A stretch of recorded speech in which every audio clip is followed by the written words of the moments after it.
Hey folks, Dwayne Hess here. I want to talk to you about this new banjo mute that I received recently. Dan Kintner from Kintner Banjo Mutes sent me this to try out and do a review on. And so we're going to do that. This banjo mute is made out of wood. It's handmade.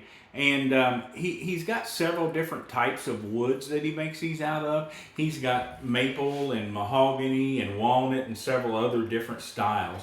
And you know, they're really neat. The thing I like the most about it, especially being a visually impaired person like I am, is the ease of putting it on and taking it off.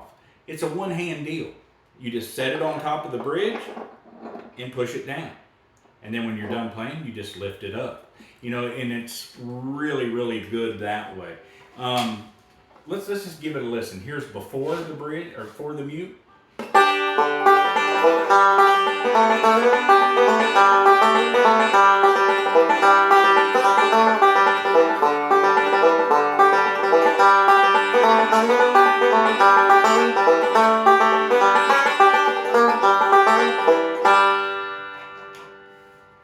Okay, and then like I say, the mute just sits right down on top of the bridge.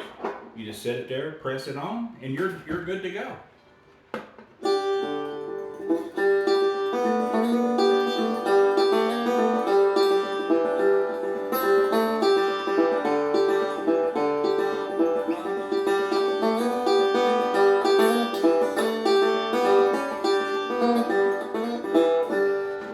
And when you're done, you just lift it up. And so what's my take on it? Well, it's a banjo mute. It does exactly what it's supposed to do. It mutes the banjo. The thing that's a big selling point for me though is the actual ease of on and off. Like I say, I'm visually impaired. I don't have to look.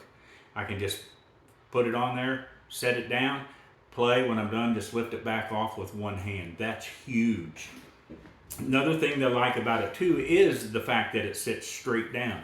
As you know, there's so many other different banjo mutes out there that you got to slide the length of your bridge to put them on. Okay, I have an issue with that because a lot of times you can't get them tight enough, and when you do get them tight enough and you go to slide it on, you end up sliding your bridge. So you don't have to worry about that with this. There's also, you don't have a couple feet that you have to hook under the bridge and then screw down on top. You know, this is much, much more simple and it works just as good. And the other good selling point for this is the price point. I think these things are right around $30. Like I say, they're handmade, they're made out of wood. So it's a much better price than a lot of the other mutes out there that are the same quality. And so, you know, I can't see any negatives to it. I think you ought to go out and get you one. One of the other things I was really afraid of when I got this one was, you know, it just sits down on top of the bridge. Well, what's going to keep it from falling off? I've not had it fall off yet. So that's great. It does a good job of staying where you put it, and it mutes the banjo, the ease of operation, and, you know, basically it's a work of art. I mean, Dan's done a great job making these things and putting them out. So check out Kintner Banjo Mutes online. Get you one because I know you'll be glad you did.